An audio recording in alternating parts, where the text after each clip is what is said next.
안녕하세요. 이번 시간에 저와 함께 염화칼슘을 대체할 수 있는 친환경 제설제는 어떤 것이 있을지 같이 한번 알아보고요. 그리고 대단한 마무리, 문제풀이도 같이 한번 풀어보도록 하겠습니다. 칼슘과 염소의 화합물로 이루어진 백색 결정체 염화칼슘.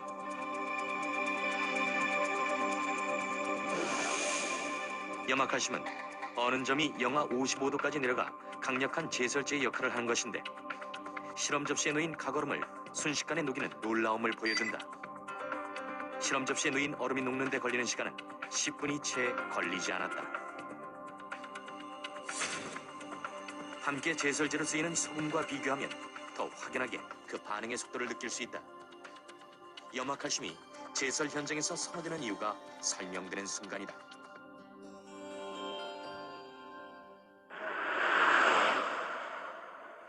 하지만 염화칼슘은 제설의 흔적을 남기며 우리의 환경에 상처를 입히고 있다. 심하게 훼손된 도로의 보도블럭. 다량 살포된 염화칼슘이 물과 함께 콘크리트에 스며들므로써 부식이 일어나는데, 그 상태가 꽤 심각해 보인다.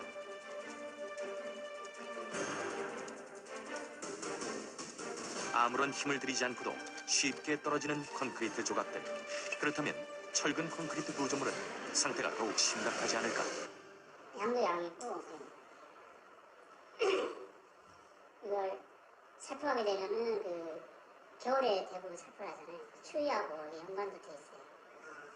우리가 뭐 음식도 그렇잖아요. 음식도 얼었다 녹았다 반복을 하게 되면은 빨리 이게 흐물흐물 이렇게 부스러기 모양이 빨리 되잖아요. 그렇죠. 콘크리트 도로도 똑같습니다. 그런 영향으로 콘크리트 도로도 이게 응집력이 약화가 되는 거죠. 그러니까 빨리 손상.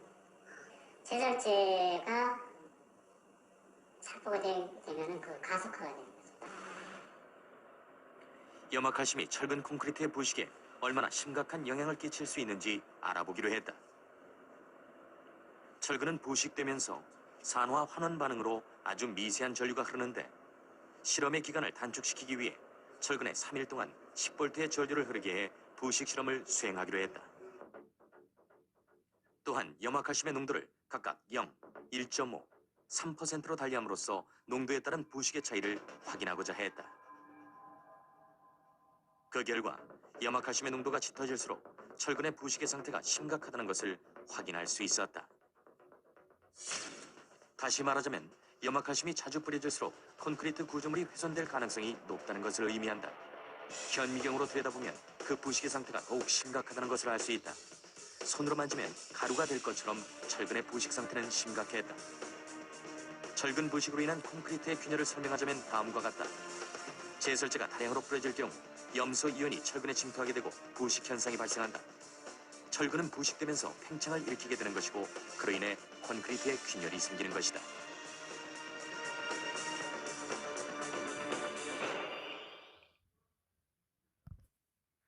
네, 우리가 영상을 봤었는데요. 자, 오늘의 탐구 목표를 그 영상과 연관을 시켜보도록 하겠습니다. 염화칼슘을 대체할 수 있는 친환경 제설제를 찾아서 그 유용성을 토의하고 평가할 수 있다라고 되어 있어요. 자, 준비물이 몇 가지 필요한데요. 우선 인터넷 가는 기기, 자, 이런 것이 있습니다. 자, 그러면 염화칼슘의 제설 효과에 대해서 같이 한번 알아보도록 할게요. 다음은 염화칼슘을 제설제, 즉 제설제 뭐예요? 그렇죠. 눈을 없애는 물질이죠. 빙판이 있을 때 이것을 잘 녹일 수 있게 뿌리는 것이 바로 제설제죠. 이렇게 제설제로 사용하는 까닭을 알아보기 위한 실험이다. 자, 첫 번째는 설탕을 뿌린 얼음이고요. 두 번째는 소금을 뿌린 얼음입니다. 세 번째는 염화칼슘을 뿌린 얼음이죠. 설탕, 소금, 염화칼슘. 자, 같은 크기의 얼음 조각을 같은 양의 설탕, 소금, 염화칼슘을 뿌리고 30분 동안 두었더니까 염화칼슘을 뿌린 얼음이 가장 많이 녹았습니다. 자, 그렇기 때문에 염화칼슘을 제설제로 많이 사용을 하는 거죠.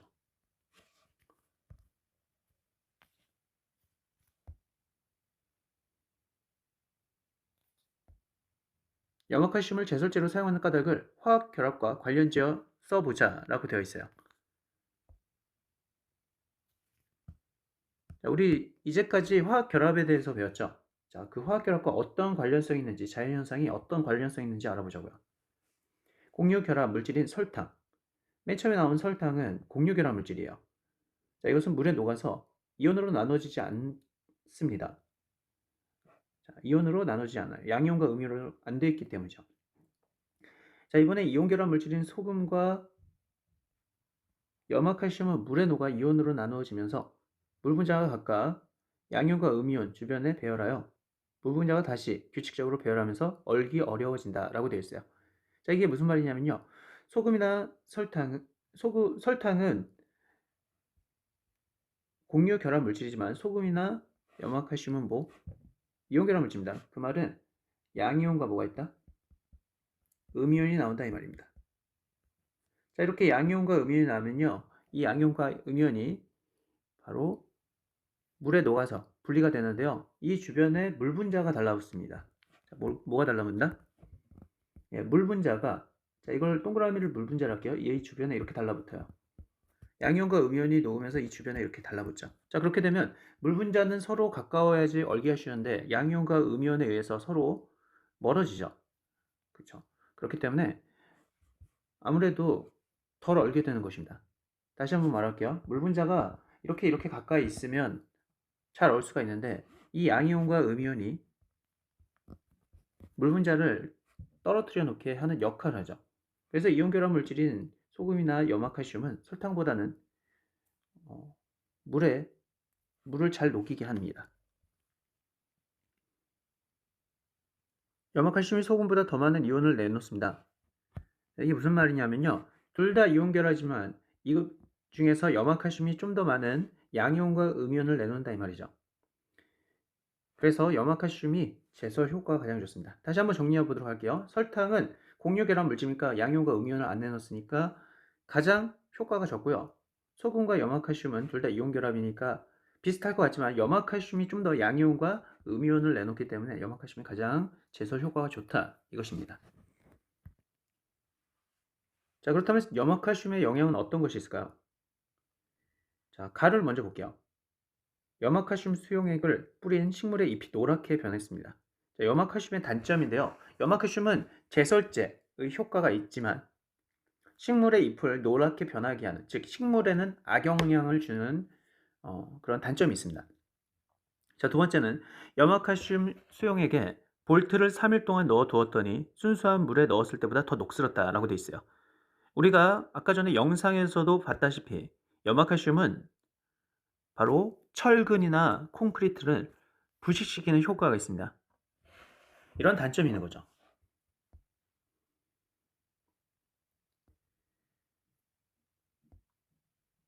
자, 그렇다면 염화칼슘을 제설제로 사용할 때의 문제점을 한번 써볼까요? 우리가 방금 전에 봤다시피 잎의 탈수 현상, 즉 탈수, 물을 없애는 거죠. 그래서 녹색의 잎을 노란색으로 바뀌게 만듭니다. 즉 광합성 기능을 저하시켜서 나무를 쇠약하게 만들죠. 또 아스팔트로 포장된 도로를 부식시키고 도로를 달리는 자동차의 금속 표면에도 부식을 일으키죠. 겨울철에 염화칼슘 제설제가 뿌려진 도로 위를 주행한 후에는 자동차의 바닥과 타이어의 휠 부분을 깨끗이 닦아야 한다. 그 까닭이 무엇인지 생각해보자.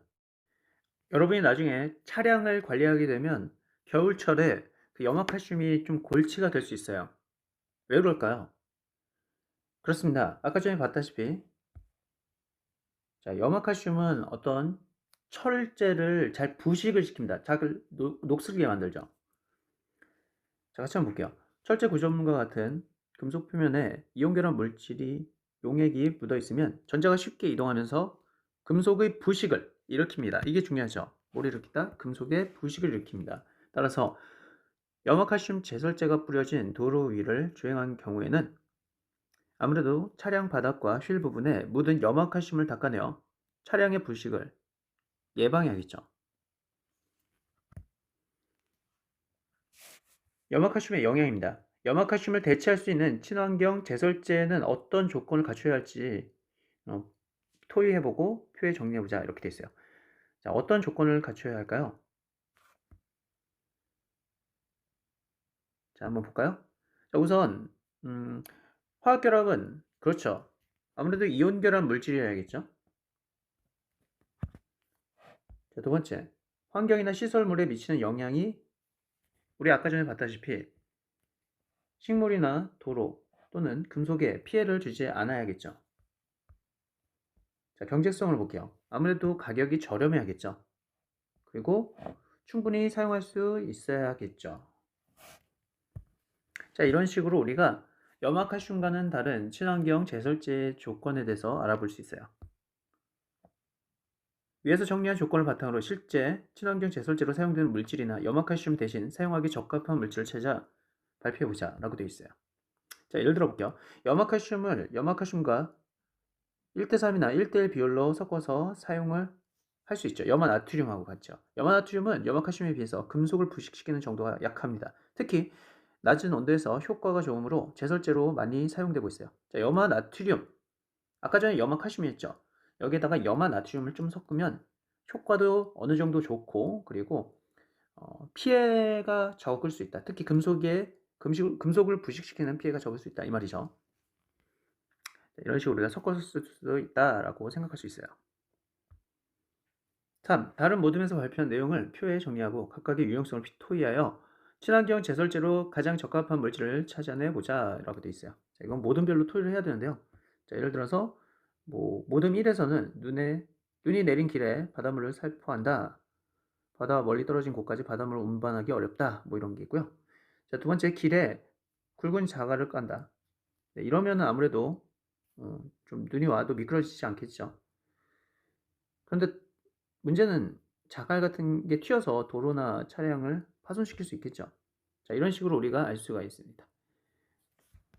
적입니다. 문제풀이를 같이 한번 해보도록 할게요. 첫 번째입니다. 고밀도 한 점에서 대폭발이 일어나 우주가 시작되었다는 이론은 무엇일까요? 그렇죠. 바로 빅뱅 우주론입니다. 자, 여러분이 문제를 먼저 풀어보고 우리가 같이 이걸 시청하면 좋을 것 같아요. 두 번째 같이 보도록 할게요. 초기 우주에서 가장 먼저 만들어진 원자는, 자, 원자라고 했어요. 원자. 그러면 어떤 원자? 맞습니다. 수소 원자. 수소 원자가 무슨 원자다? 헬륨 원자예요.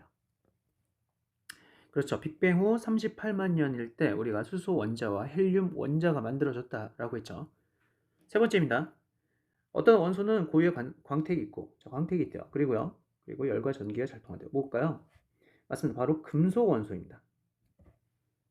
네 번째, 주기율표의 1족. 자, 1족이라고 그랬죠? 1족에 속하는 원소는, 그렇죠. 바로 원자과 전자수가 몇 개다? 한 개다.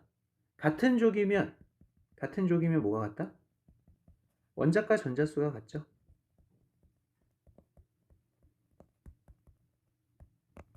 자, 다섯 번째 보도록 할게요.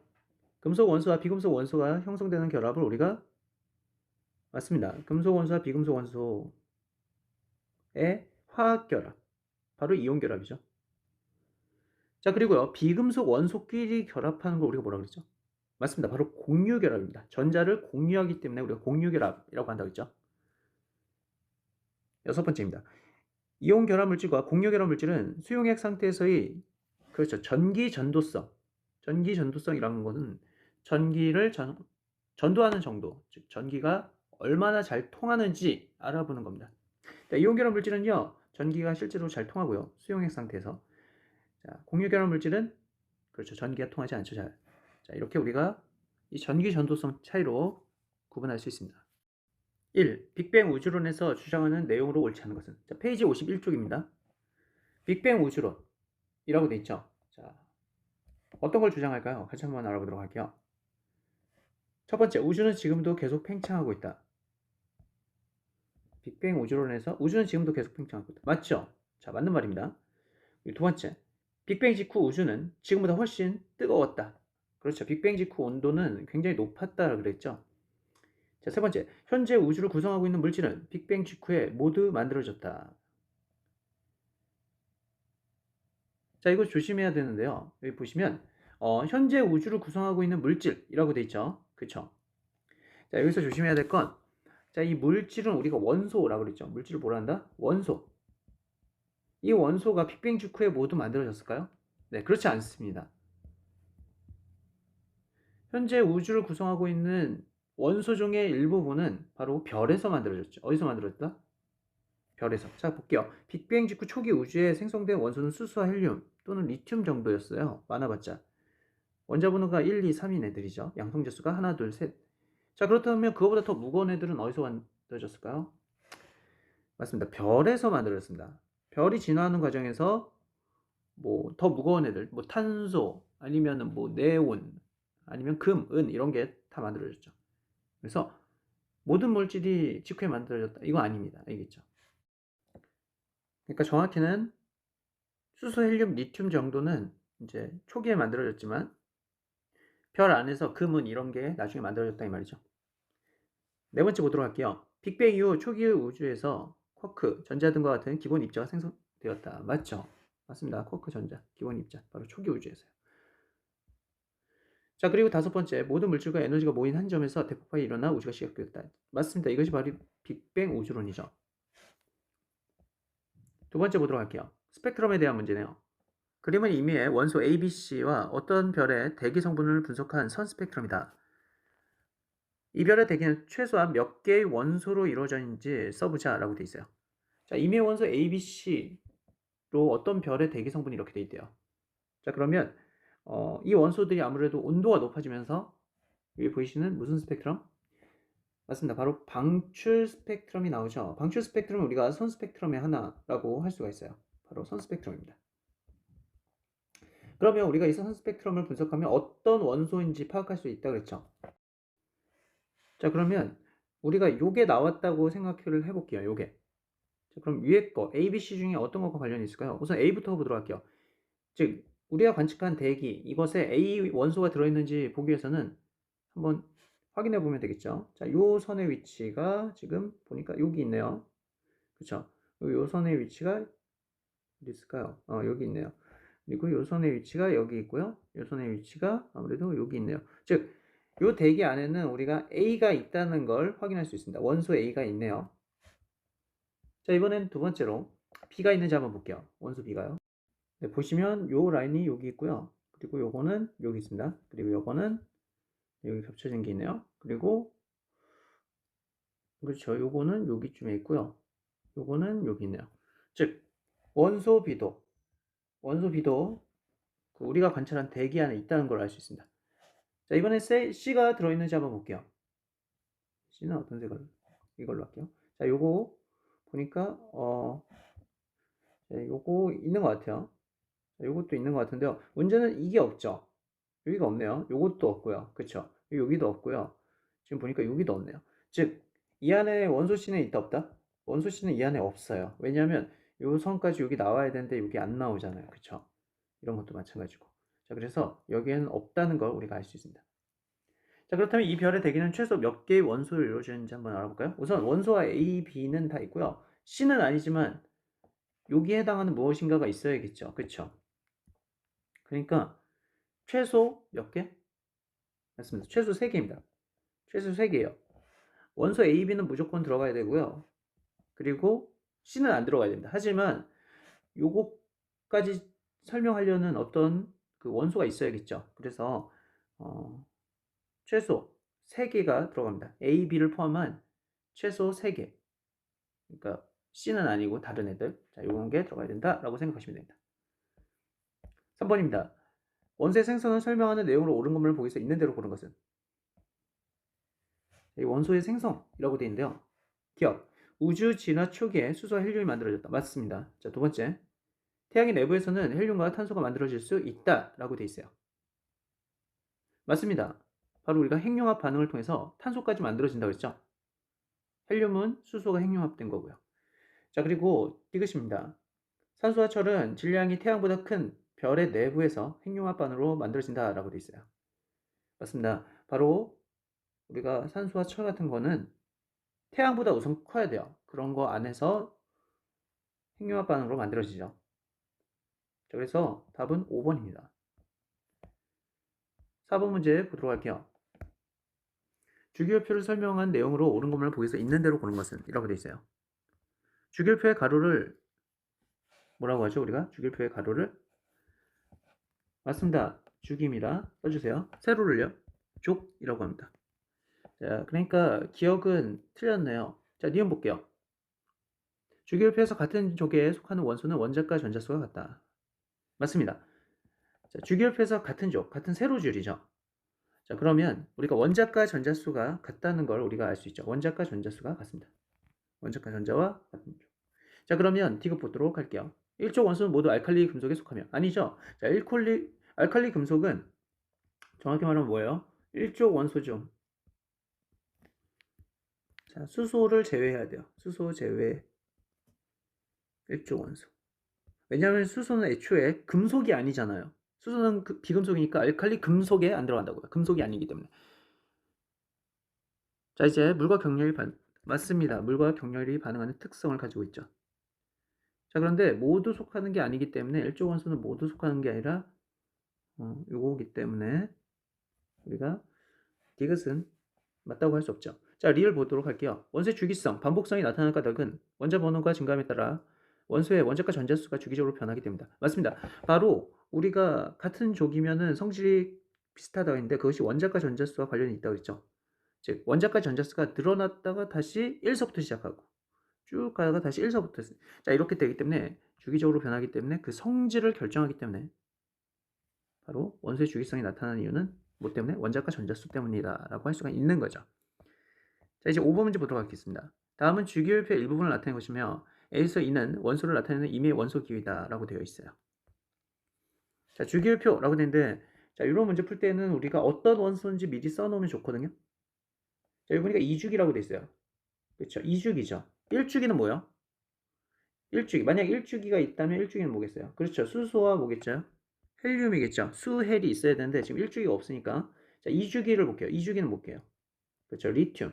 그리고요. 여기가 배. 그리고 그렇죠.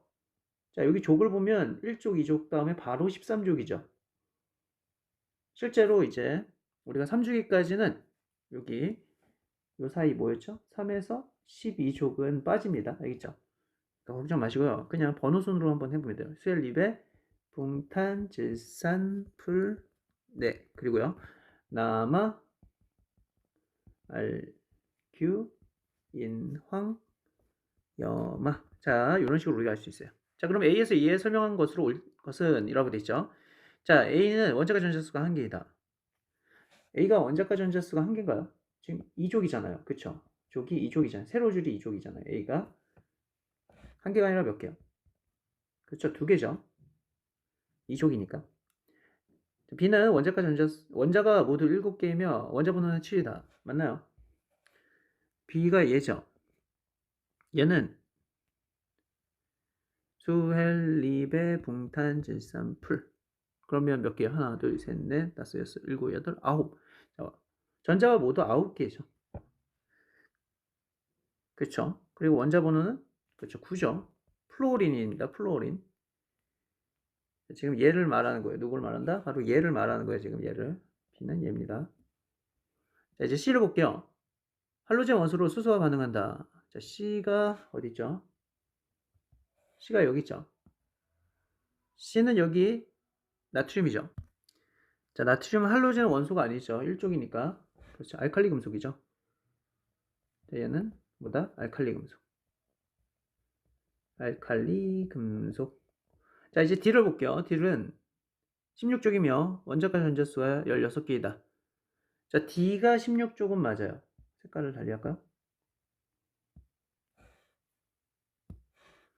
D가 16족은 맞아요. 그런데 원자과 전자수가 16개가 아니라 16족은 원자과 전자수 몇 개요? 그렇죠. 6개죠. 그러니까 뒤에 게 틀렸기 때문에 D도 틀렸습니다. 자, E를 볼게요. 자, E는 어디 있을까요? 네, E는 여기 있죠. 자, E는 염소인데요. E는 C와 격렬하게 반응한다. C는 여기 있죠. 그러니까 우리가 NA와 격렬하게 반응한다. 맞습니다. 바로 E는 할로젠 원소고요. C는 사실 알칼리 금속이기 때문에 서로 격렬하게 반응을 하죠. 여기서는 NaCl이니까 소금이 만들어지고요. 염화나트륨이요. 그래서 답은 3번입니다. 자, 6번 문제 보도록 할게요. 알칼리 금속의 성질을 설명하는 것을 할로젠 원소의 성질을 설명하는 것을 할이라고 써보자라고 돼 있어요. 1번부터 볼게요. 이제 알칼리 금속이면 우리가 알이라고 쓰면 되고요. 할로젠 원소면 우리가 할이라고 쓰면 돼요. 표백 및 살균 작용을 한다. 그렇죠. 할로젠 원소죠. 그래서 할이라고 쓰면 돼요. 금속과 격렬히 반응한다. 금속과 격렬히 반응한다. 이거는 비금속이죠. 바로 할로젠이 비금속이고요. 알칼리는 금속인데 비금속이 격렬히 반응하니까 이건 할입니다. 물에 넣으면 격렬히 반응한다. 이건 알칼리 금속이죠. 칼로 쉽게 자를 수 있을 정도로 무르다. 이것도 알칼리 금속입니다. 7번 볼게요. 그림은 서로 다른 두 원자 A와 B의 전자빛을 나타내는 것이다. A와 B의 원자과 전자수를 각각 써보자 라고 되어 있어요.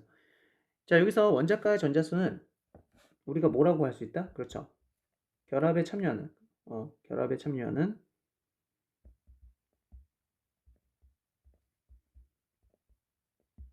가장 바깥 전자죠. 그렇게 생각할 수 있어요. 자, 그래서 요거는 가장 바깥 전자의 개수가 몇 개예요? 한 개죠. 그렇죠. 그래서 A는 원자과 전자수 몇 개다? 한 개다라고 우리가 할 수 있는 거예요. 자, 이번에 B를 볼게요.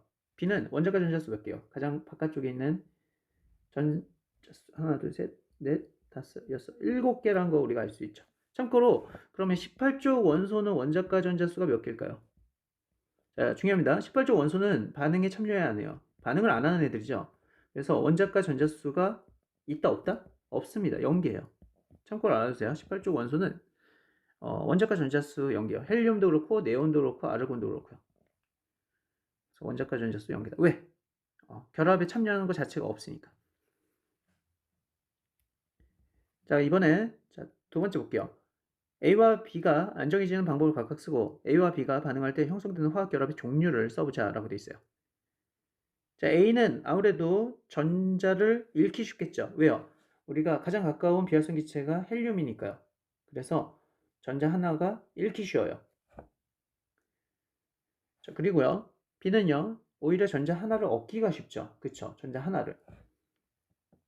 그래서 A는 전자 하나를 잃고 양이온이 되고 B는 전자 하나를 얻어서 음이온이 됩니다.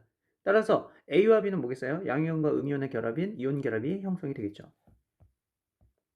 8번 보도록 할게요. 이온 결합 물질로 옳게 짜지은 것은 우리가 이온 결합 물질이라고 하면 아무래도 그렇죠. 여러분 알다시피 이온 결합 물질은 금속 원소와 비금속 원소의 결합이죠. 왜냐하면 금속 원소는 우리가 양이온이 되기 쉽고 비금속 원소는 음이온이 되기 쉽잖아요. 그래서 딱 보기에 금속과 비금속 원소로 되어 있으면 이온 결합 물질이라고 생각할 수 있습니다. 자, 그럼 탄소부터 한번 볼게요. 자, 탄소는 얘는 그렇죠. 비금속이죠. B라고 쓸게요. 자, H는요. 수소니까 비금속. 그럼 비금속끼리의 결합이니까 이건 공유 결합입니다. 자, 황이죠. S. 자, 이건 황, 설퍼니까 우리가 황이라고 하고 옥시젠, 바로 산소입니다. 자, 황도 비금속, 산소도 비금속. 얘도 공유 결합이네요. 자, 이번에 H와 O를 볼게요. 얘 비금속, 얘도요. 비금속. 무슨 결합? 공유 결합입니다. 공유 결합. 이온 결합 아니죠. 얘도 공유 결합이에요. 비금속끼리의 결합이니까요. 자, 이번에 나트륨 볼게요. 얘는 뭐예요? 그렇죠. 금속이죠. 얘는요. 비금속. 그래서 금속과 비금속의 결합이니까 얘는 이온 결합이에요. 자, 이번에 HCl이에요. H, 수소, 비금속, Cl, 비금속. 얘도 공유 결합이죠. 자, 이번에 KCl입니다. 얘는 그렇죠. 금속과 비금속이니까 얘는 이온 결합이죠. 자, 이온 결합 물질로 딱 준 거니까 아직은 이온 결합 물질이 많이 안 보이네요. 자, 나트륨. 자, 얘 금속. 얘는요. 비금속. 그렇죠. 그래서 얘는 이온 결합입니다. 자, 이번에 옆에 볼게요. 마그네슘, 금속이고요. 그리고 얘는 그렇죠. 비금속이죠. 그래서 이온 결합입니다. 자, 이번에 얘를 볼까요? K, NO3라고 있는데요. 자, 얘는 K가 우리 금속, 얘는 비금속, 얘는 비금속이니까 전체적으로 여기 금속, 여기 비금속 이렇게 양이온과 음이온을 나눠야 되기 때문에 얘는 이온 결합입니다. 자, 이번에 N2가 있어요. 얘는요. 그렇죠. 비금속과 비금속의 결합인 공유 결합입니다. N이 두 개가 결합되어 있잖아요. 그래서 공유 결합입니다. 자, 그럼 여기서 답은 뭘까요? 맞습니다. 바로 금속과 비금속으로 되어 있는 바로 4번이 답이죠. 9번 문제 보도록 할게요. 그림은 수소 원자가 화학결합을 형성하는 과정을 모형으로 나타낸 것이다 라고 되어 있어요. 자, 이를 설명한 내용으로 옳은 것을 보기서 있는 대로 고른 것은 자, 수소 원자가 화학결합으로 이제 H2 수소 분자가 됐거든요. 자, 비금속과 비금속의 결합이니까 우리가 공유 결합이라는 걸 알 수 있어요. 특히 여기 공유 전자 쌍이 보네요. 무슨 전자쌍? 공유 전자쌍. 자, 그러면 수소와 수소가 결합하면 안정해진다. 안정해지니까 우리가 결합을 하죠. 실제로 우리가 자, 얘만 봤을 때도 그렇죠. 헬륨과 같고 얘만 봤을 때도 전자가 두 개로 헬륨과 원자 모양이 같죠. 그 말은 뭐예요? 전자 배치가 같다는 건 비활성 기체와 전자 배치가 같다는 건 안정해진다 이 말이죠. 그래서 결합을 하는 거예요. 맞아요. 자, 그리고 두 번째, 수소와 수소 사이에 이중결합이 형성된다. 자, 이중결합이 아니죠. 자, 이거는 공유 전자쌍이 그렇죠. 한 쌍이죠. 그러니까 이거는 우리가 단일결합이라고 할 수 있죠. 무슨 결합? 단일결합. 한 개. 단일결합. 단일결합. 자, 그러면 이제 디귿 볼게요. 각각의 수소 원자가 전자를 한 개씩 내놓아 만든 전자쌍을 공유한다. 그렇죠. 그래서 우리가 이걸 공유 전자쌍이라고 한다고 했죠. 맞아요. 답은 뭐예요? 기억 디귿 5번입니다. 10번 문제 보도록 할게요. 다음은 우주와 지구를 이루는 원소를 설명한 내용이다. 우리가 사는 세상은 어떤 원소로 이루어져 있을까? 우주에 가장 많이 존재하는 원소는 수소이다. 지구에는 수소보다 산소가 더 많이 존재한다. 자, 밑줄 내용으로 이것으로 알 수 있는 방법을 알아보자 라고 되어 있어요. 자, 우주에서 그러니까 우주 전체로 보면 가장 많은 원소가 수소예요. 수소. 이걸 어떻게 알 수 있냐? 그렇죠. 우주 전체에 우리가 다 가볼 수는 없잖아요. 근데 우리가 뭘로 알 수 있다? 거기서 오는 빛으로 알 수 있다고요. 우주에서 오는 빛으로 알 수 있습니다. 빛을 스펙트럼을 분석하면 가장 많은 원소인 무슨 원소로 지킨다? 수소 원소의 선 스펙트럼이 보인다 이 말이죠. 무슨 원소의? 수소 원소의 선 스펙트럼이 보인다 이거예요. 즉 이걸 통해서 그 빛이 수소 원소가 가열해서 오는 빛이라면 저기 있는 저 물질은 뭐다? 수소 원소가 가장 많겠구나. 그것이 가열돼서 그것이 우리한테 오는 빛이 선 스펙트럼이 그렇게 나오니까 알겠죠?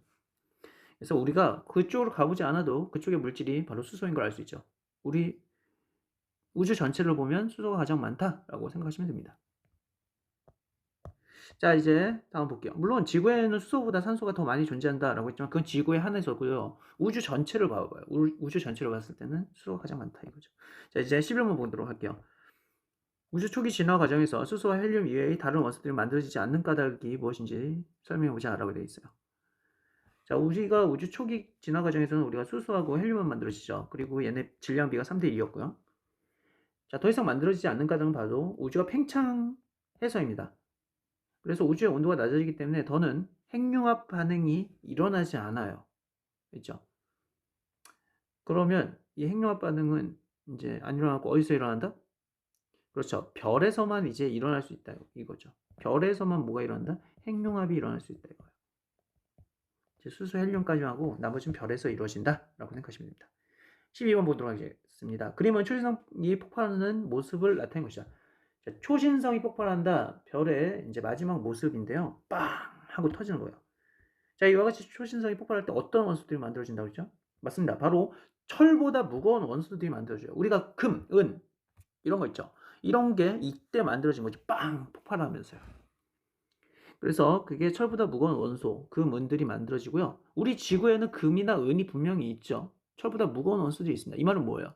지구가 있기 전에 이미 초신성 폭발이 일어났었다는 얘기죠. 그리고 그 재료들이 모아져서 그 가스들이 모아져서 그 먼지들이 모아져서 지구가 됐다는 얘기예요. 지구 이전에 초신성 폭발이 있었다는 얘기죠.